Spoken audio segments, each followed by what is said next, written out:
Hey everyone, it's mr.michaelxharris. Welcome back to the channel.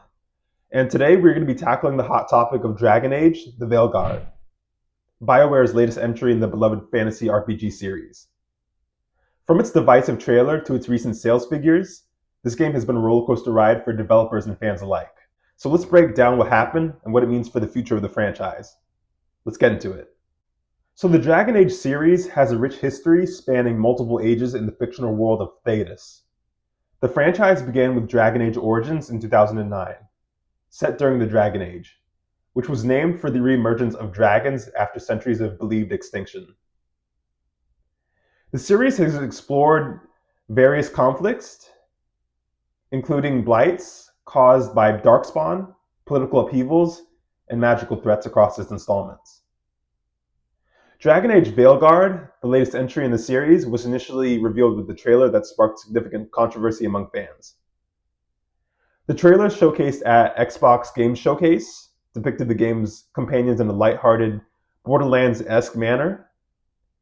And this presentation style was a stark departure from the series' traditional, darker, grittier tone, leading to mixed reactions from the fan base. Many longtime fans have expressed concern that the Veilguard was moving away from the series' roots.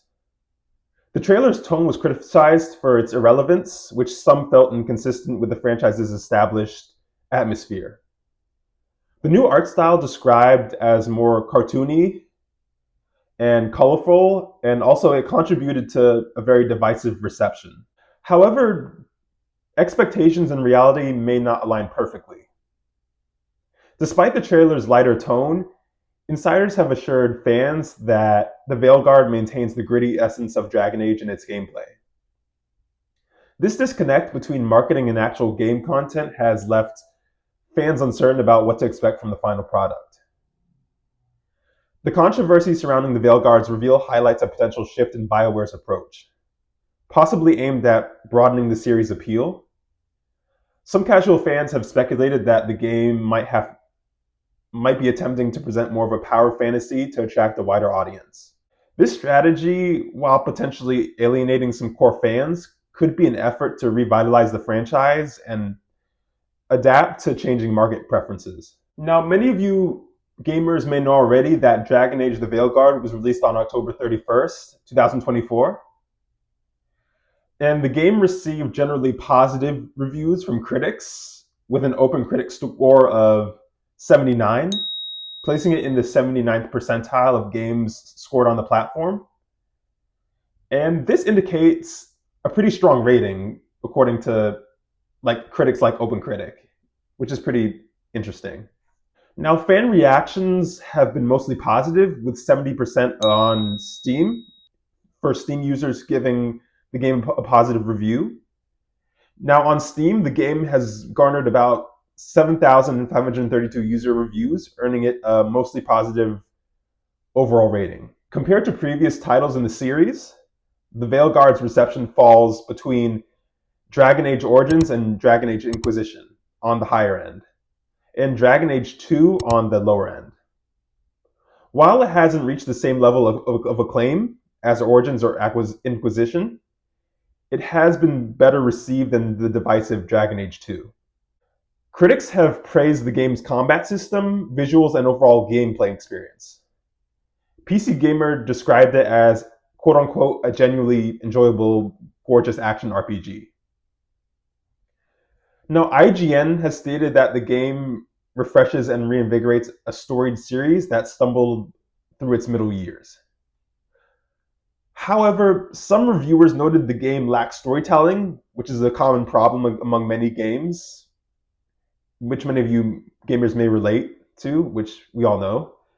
And there has also been concerns about the game's tone, with some players reporting that it feels more lighthearted and action-oriented compared to its early entries in the series. And despite these criticism and claims about the game, many reviewers have found that the game has been satisfying through its extensive playthrough. For example, Game Rant has stated that, quote-unquote, after 100 hours and 3 playthroughs of Dragon Age the Veilguard, I feel justified in my 10-year wait and satisfied by the results. Now, when looking at the sales performance of Dragon Age: The Veilguard, an EA report has shown that it underperforms among many other games. Dragon Age: The Veilguard engaged approximately 1.5 million players during its first 2 months on the market, which was from October 31st to December 31st of 2024. This figure fell significantly short of EA's internal targets, missing expectations by nearly 50%.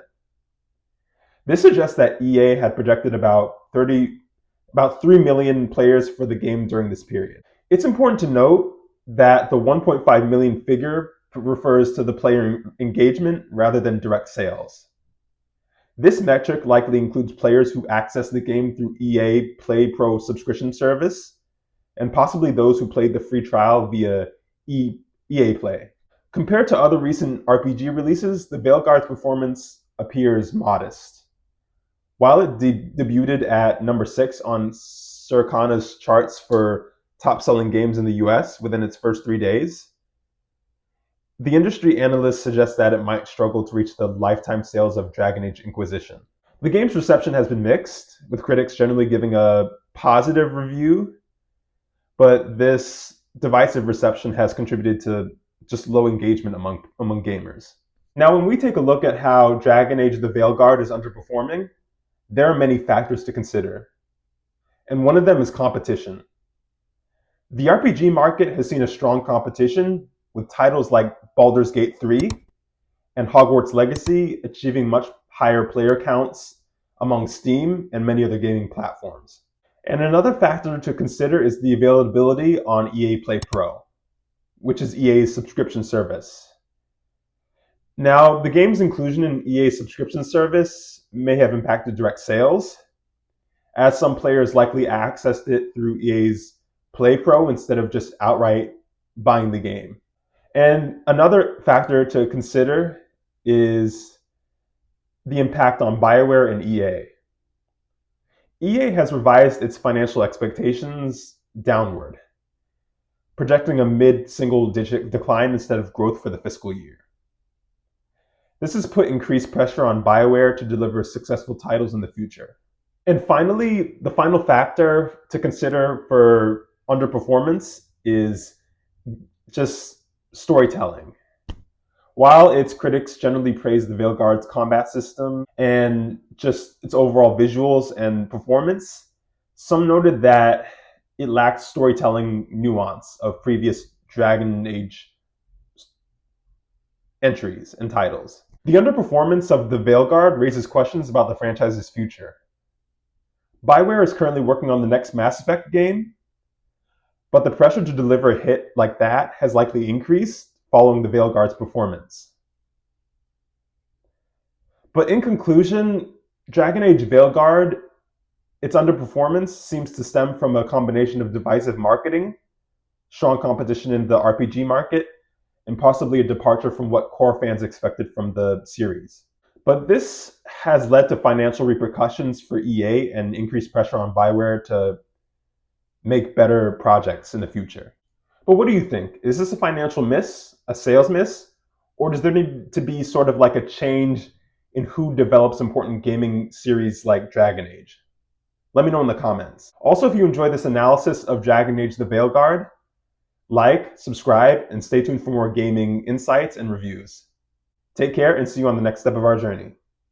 Have a good one.